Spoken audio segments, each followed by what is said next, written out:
Last night, Project Veritas released a report, a whistleblower from Pfizer, showing emails where Pfizer is very concerned. They don't want people to find out that in their experimentation for vaccines, they use human fetal cells. This is a fact. They do. Now, a lot of people think that the fetal cells are in the vaccine. They're not. And if you actually watch the Veritas expose, they're not saying that. They're specifically saying that they've been using human fetal cells from aborted tissue to experiment to produce the vaccine. Before we get into this, and I'll show you what's going on, I want to explain a couple things. First, you can really see how they know people morally object to this. I would actually assume most people in this country don't know that human fetal cells are used in experimentation for the production of vaccines. And if they did know, they likely would have very serious moral objections to it, which is why we see these emails from Pfizer where they're like, we don't want people to hear this. And it's really funny, actually. In the emails, they're like, hey, you know that part about how we use human embryonic kidney cells or whatever? Yeah, get rid of that part. One employee says, wait, so are you saying you want me to use that part? No. Don't tell people we do this. But they do. I don't know how that will affect a regular person's decision making, but this has serious consequences for religious exemptions. Now, I must stress, my friends, it is not new information that human fetal cells are being used in vaccination experimentation in general. But this is confirmation that Pfizer does use it for the latest mRNA vaccines. We've known for some time that it has been used in other vaccines. This is why many people have been claiming religious exemptions. They do not feel comfortable exploiting or taking advantage of some kind of experimentation that uses aborted human fetal tissue. Now, there have been some questions. The other thing I want to point out. There was a woman who was claiming a religious exemption, and she was denied because they said, you've gotten other vaccines. This one makes no sense for you to deny. What they were trying to claim is that if you have taken any other vaccine, you clearly have no real vaccination objection. Therefore, your religious exemption is denied. However, a lot of people are pointing out they did not know that aborted fetal cells were used in the production, the experimentation to develop the vaccines. Again, I want to stress, the fetal cells aren't in the vaccine themselves. Veritas does not assert that, nor does any other, establishment news source. But the fact remains, if people feel like this violates their religious beliefs, well, then it does. You know, there's an interesting, I was thinking about this, and not to downplay the use of human fetal tissue from aborted fetuses. I mean, there are people who go to restaurants and won't eat certain foods. When you fly on a plane, they demand a vegan option. They will not consume animal matter. It violates their core beliefs. This is human tissue. Certainly, there are a lot of people who will say this violates their beliefs. I'm going to read you the story from Veritas. We're going to go through why Pfizer, what they're saying, why they're freaking out. But I want to show you something first.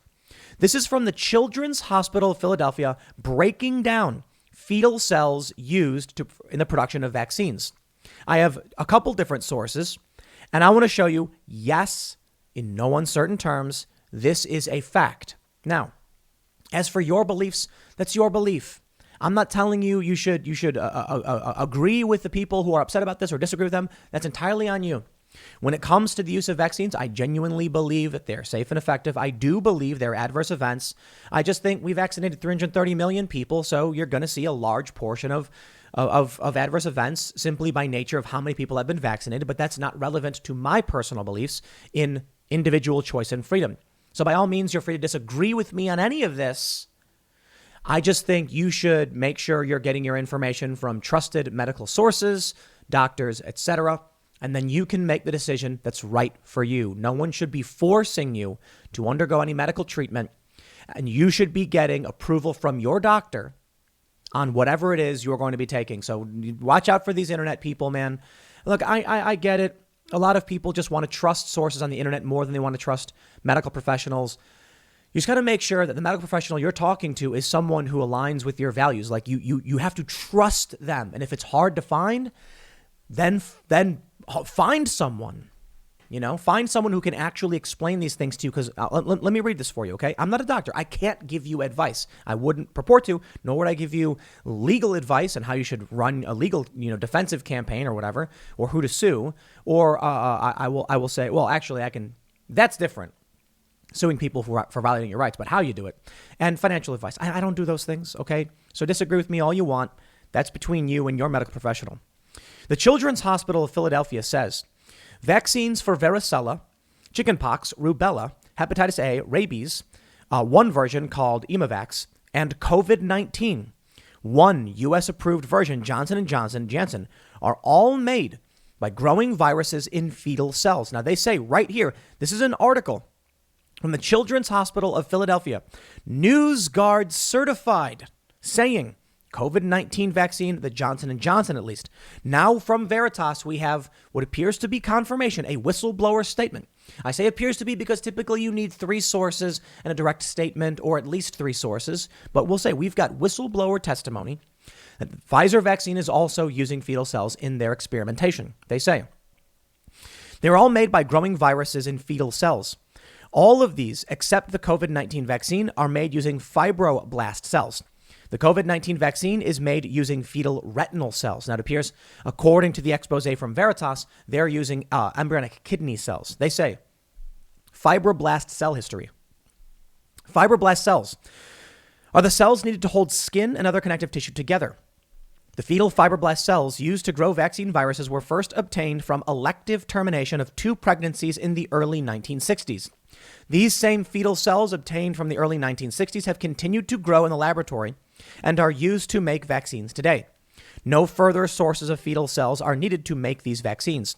The reason that fetal cells were originally used included viruses need cells to grow and tend to grow better in cells from humans than animals because they infect humans. Almost all cells die after they have divided a certain number of times. Scientifically, this number is known as the Hayflick limit.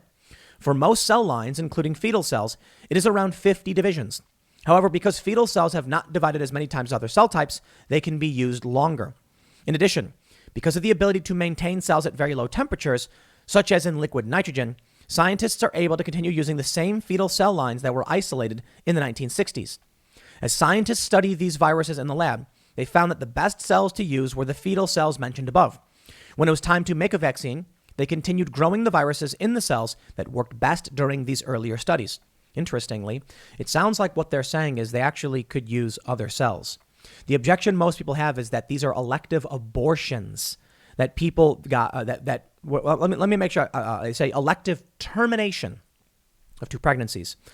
Perhaps they could have acquired the cells from, maybe a miscarriage, or maybe, maybe something that wasn't just an elective termination, perhaps. Now, I'm not saying people would still accept the use of fetal cells from, say, a miscarriage or something like that. The fact remains, it sounds like what they're saying is they could use cells from living adults who volunteer certain cells, but that fetal cells just work better, so they've chosen that. It seems like there is an actual opportunity, although it may be more difficult, to produce a non-fetal cell line vaccine, although I'm not a scientist. They say retinal cell history. The retinal cells used to make the COVID-19 adenovirus vaccine were isolated from a terminated fetus in 1985 and adapted for use in growing adenovirus-based vaccines in the late 1990s. Adenovirus-based vaccines that cannot replicate when administered to people need to be produced in cells that have necessary gene to allow for large quantities of the virus to be made. The retinal cell line, called PERC6, was adapted to enable production of these altered viruses. They say even though fetal cells are used to grow vaccine viruses, vaccines do not contain these cells or pieces of DNA that are recognizable as human DNA. People can be assured of the following. When viruses grow in cells, the cells are killed because in most cases, the new viruses burst the cells to be released. I don't think that's actually going to persuade people who are upset by this. I think it would actually just make them angrier. Once the vaccine virus is grown, it is purified so that cellular debris and growth reagents are removed. During this process of purification, any remaining cellular DNA is also broken down. To learn more about DNA and vaccine, you can visit Vaccine Ingredients and the DNA page. That being said, the reason why I'm showing you this is because that was not from Project Veritas. So all of these people on the left or in the establishment or all of the censors who want to come out and say it's fake news, what Veritas is saying, I'm showing you the Children's Hospital of Philadelphia. How about this article from science.org? Abortion opponents protest COVID-19 vaccines use of fetal cells. 2 candidates on White House shortlist will receive up to $1.7 billion from June of 2020. What have we learned from the whistleblower statement? That one, it is not just Johnson & Johnson. Pfizer, according to the whistleblower, is also using fetal cell lines, which should not be surprising to anybody considering other vaccines do the same thing, and that Pfizer is worried people will find out. Project Veritas reports. Vanessa Gelman, Pfizer's senior director of worldwide research, quote, from the perspective of corporate affairs, we want to avoid having the information on fetal cells floating out there. The risk of communicating this right now outweighs any potential benefit we could see, particularly with general members of the public who may take this information and use it in ways we may not want out there. We have not received any questions from policymakers or media on this issue in the last few weeks, so we want to avoid raising this if possible.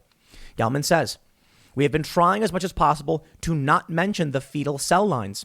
One or more cell lines with an origin that can be traced back to human fetal tissue has been used in laboratory tests associated with the vaccine program. Philip Dormitzer, Pfizer Chief Scientific Officer, HEC293 T cells used for the IVE assay are ultimately derived from an aborted fetus. On the other hand, the Vatican Doctrinal Committee has confirmed that they consider it acceptable for pro-life believers to be immunized. Pfizer's official statement couches the answer well and is what should be provided in response to an outside inquiry. I would like to stress, I don't believe that most people are just simply saying, whatever the Vatican says, I'll do. People have deeply held moral and religious beliefs. I don't agree with all of them. Obviously, neither do you. But we are not a nation that imposes our will religiously over other people. No, we're a nation that says, hey, you can't do that. And that's why we have consistently argued with religious fundamentalists and moral authoritarians saying, look, we have to be a state that respects individuals' right to practice their own religion within reason. Now, of course, I think there are many on the right who would say aborting babies, terminating a baby's life goes above and beyond any kind of religious belief. And that's where things get interesting. And I don't mean in a good way. I mean complicated. Because the left argues that their babies aren't alive. We had Vosh, the socialist, he's leftist, on the show a couple times. And again, my respect to him for coming on. We disagree on this. He said, I asked him when he thinks life begins, and he says, I don't know, maybe at birth, which is remarkable to me, considering that fetuses are viable, I believe, after 5 months. And now that's premature, and they'll have to be put, in care and helped to survive and develop. But at a certain point, around 6 or 7 months, the baby can survive outside the womb. So how is it then that the baby is not alive? I don't believe it. And I got to be honest with you. My personal opinion is we cannot nitpick when and what life is. It is obvious. Life begins at conception. That's when a unique form of DNA emerges. The entity is in creation, and it is happening. I'll tell you this. I've mentioned this on IRL. I had rotten chicken eggs in the incubator, and we couldn't discern which were and weren't, for the most part, the rotten ones. And so I had to make a guess and removed some. One of the eggs may have actually not been rotten. I don't know for sure. It may have been, but when we disposed of it, we could see that there was a baby chick growing inside of it. And it may have died. It may have died. And it was a profoundly saddening feeling that this life was growing. And that was just a chicken. So I think there's a lot of people who are just, I think the argument that life doesn't begin at conception is a political argument. That's all it is. And I think it's a willful lie. There is no scientific basis, no logical basis to determine that life does not begin at conception. In many states, if a woman is pregnant and doesn't even know, and then someone attacks her and she loses her pregnancy, you could be charged with murder because there's life. Now, the life is independent from the woman. Of course, many people then say, oh, but Tim, you're pro-choice, because I can't, look, it's difficult. That's the only thing I can say. The idea that the government would be like, we mandate you provide your body to someone else, regardless of, whatever. And it's just like, so a lot of people have pointed out exemptions, like in Texas's law, you get 6 weeks for elective termination. And I'm like, wow, I don't like the idea that abortion is used as contraception, but I also don't like the idea of someone having to petition the government for a medical procedure that's devastating to them.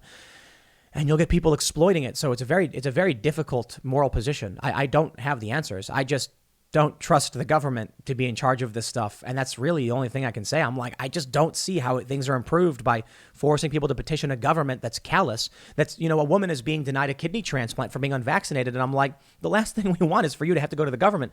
You might have a very serious, I'm not a fan. I'm a big fan of universal health care, but I've often said, I don't believe it can be implemented because the government would then start violating people's rights. And there needs to be there needs to be a private and free market opportunity for healthcare so that there can be competition and they can't be denied services. It is not an easy situation, but they're going to say, Melissa Strickler, Pfizer insider and manufacturing quality auditor, quote, they're being so deceptive in their emails. It's almost like this is in the final vaccine. It just made me not trust it. Now, I don't, that to me sounds very hyperbolic. They are outright admitting across the board they test on fetal cells. I do not believe it is true and fair to say it's in the vaccine. That to me doesn't make sense. What they're saying about using the cells to produce the virus and then the virus has destroyed the cells. Yeah, that sounds like what viruses do. So yeah, I don't think it's going to be in the final vaccine. But that's the other thing too. Don't get hung up on that. In my opinion, that's not even relevant. They are legitimately, unovertly, using fetal cells to experiment and produce vaccines. It may not be in the vaccine, but don't let that be, that is an escape hatch. The establishment on the left will say it's not in the vaccine, and this is what you're going to end up seeing. As questions start emerging about this, I guarantee you, when a Republican says, we've got reports now that you use human fetal tissue from abortions to produce these vaccines. They'll say, with all due respect, Senator, we do not have fetal tissue in these vaccines in any capacity. That is not true. They're in the final, in the product you receive, you are not being injected with fetal tissue. And that is not correct, that it is in the production. I'm sorry. Because you see how the weasel words work. And you're not going to see any smart senator actually counter it, in my opinion, because the real issue is they're using them in the experimentation and production of viruses, not in the production of the full vaccine itself. Now, if you object to the use of fetal cells this way, then I think you have to pay attention to that line, because they will come out. No, look. We've seen the reports online, and they'll change. You do this. It's an amazing political technique. They'll say something like, I heard that you were eating ice cream. And like the fact checkers, they'll say, this is absolutely not true. We did not have gelato on Sunday. And then they'll be like, and they'll draw it out too, to make it seem like they're talking about the same thing. With all due respect, Senator, we have seen the online conspiracy theories. People have been freaking out because of images that they claim shows, our employees. But I assure you, gelato is not being consumed in the workplace, and especially not on Sundays. And then people will be like, wait, he just said gelato. He's talking about something different. You see how the game they play. No, there's no fetal cells in our vaccines. I can rest assured that is not the case. And then people will believe it. Strickler says, I came to Project Veritas because I have no one else to turn to and my own company won't be honest with me. What I was told to do was to trust Project Veritas and to go with you guys by lawmakers, by lawyers. Strickler has created a Give, Send, Go campaign for herself where the public can go and directly support her financially in her time of need. Project Veritas, one of the last few journalistic enterprises. How about that? Excellent work from the Veritas team and James O'Keefe. Look, let's be absolutely real. Is Project Veritas proving that fetal cell tissue is being used in vaccines? No. They're proving Pfizer is using them. The previous report says only Johnson & Johnson. We know they do this, and that's something people should be aware of, especially if they have concerns. People need to do research into this stuff. What Veritas is exposing here is that Pfizer understands people morally object to this and that it will be bad for them. The way I see it is if you're doing something and you think it's fine, you should be proud to say that you're doing it. And this is the funny thing. So many people will do things they know are morally objectionable. So you know what you're doing is wrong, or you're scared that other people will view it as wrong, and then you'll have to answer some difficult questions. I genuinely don't understand. If they truly believe in what they're doing, they should welcome the questions from senators and from members of Congress, right? It should be simple.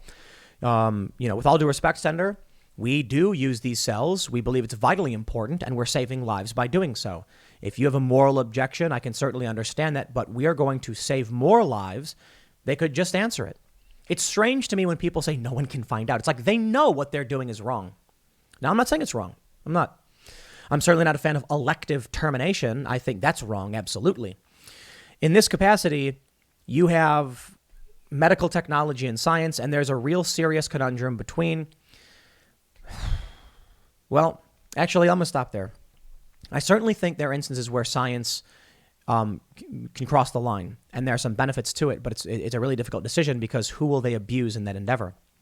In this instance, it sounds like from the Children's Hospital of Philadelphia, they really could just use non-fetal cells. Like they said, cells divide about 50 times. Okay? So why don't you use cells that have already divided 20 times? It would just be a little bit harder, I suppose. Is that it? You can choose to not use aborted fetal tissue and use the tissue of maybe a human being, an adult human being. Let's say that the cells have divided 30 or 40 times. You can still use them. Isn't that weird? I'm not going to pretend to be a scientist. I don't know. I don't have all the answers. I can tell you this, though. It is between you and your doctor on what you do with your body. And if it comes to a medical or religious decision, that's something you hold deeply within yourself. Now, people are saying if you're being denied a religious exemption, you need to file suit. And I certainly believe we have to. If you don't respect private religious beliefs, we are not a diverse nation. We do not believe in diversity. For all the people that come out and say we have to respect, the Islamic community and there's Islamophobia and all that, hey, I agree. People are allowed to believe what they believe because we are not the arbiters of truth. And in this capacity, I certainly understand why people are outraged by this. What does that mean for our civilization? Man, I don't know. The United States, Operation Paperclip, that Japanese crew, they were doing a whole bunch of really awful human experimentation. And we learned a lot from it, and it's benefited us in the long run. But that's a scary thought. We do have to do human experimentation. It's called clinical trials. But we try to minimize the risk to people. In this instance, they're outright saying it was a terminated, fetus. And I don't know. I'm not a monk. I'm not a philosopher. I'm not a religious theologist or religious philosopher. I'm not a priest or a rabbi or an imam or anything like that. So I can't tell you the answers to the deep questions. I can just tell you what's being reported. You have to make those decisions for yourself. I believe in individual choice and personal responsibility. That also means you are responsible for what happens to this country in the future if you are not standing up. And with that being said, I'd like to show you one last thing before we go. The ground.news bias bar. As you can see, only right-wing sources are reporting this story from Veritas. That I find truly interesting. Next segment's coming up at 1 p.m. on this channel. Thanks for hanging out, and I'll see you all then.